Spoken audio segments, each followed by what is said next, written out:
Bác orange về nó thì á.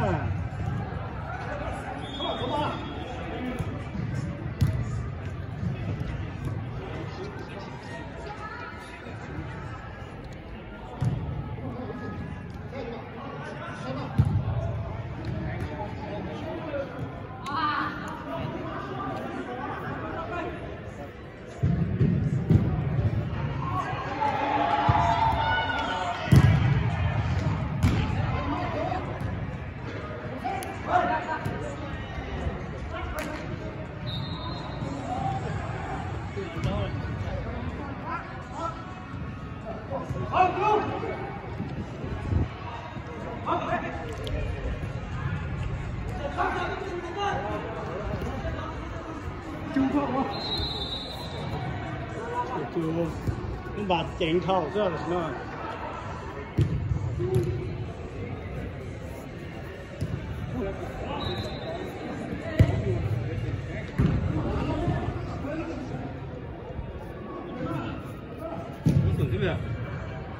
Ý sự. Nó à. Anh nó từng đi chứ mà nó.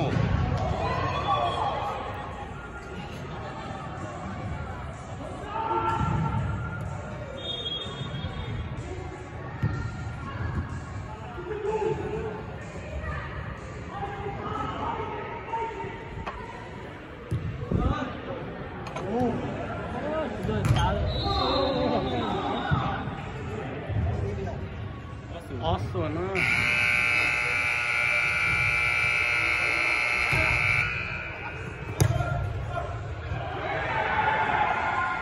Thua kia. Có điểm hay à? Có thì nó nhiều chế nữa.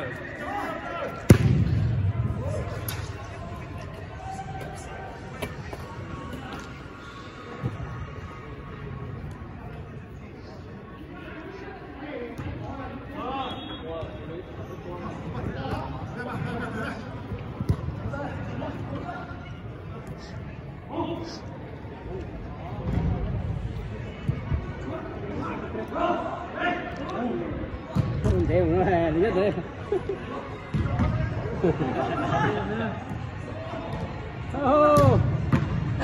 Đã thấy rồi, cái gì á?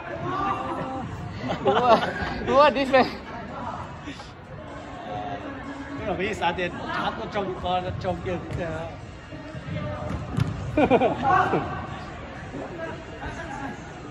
Ô, thấy rồi, nó ôn nó thế vậy rồi. Thua kia được cơ, thua. Chuyện em cho. Đi tập nha, chứ mà nó ta chơi không đã chỉ có lớn thôi.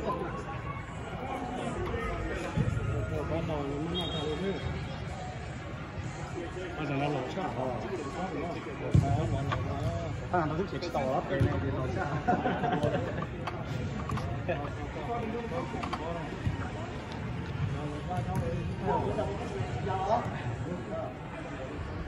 Nó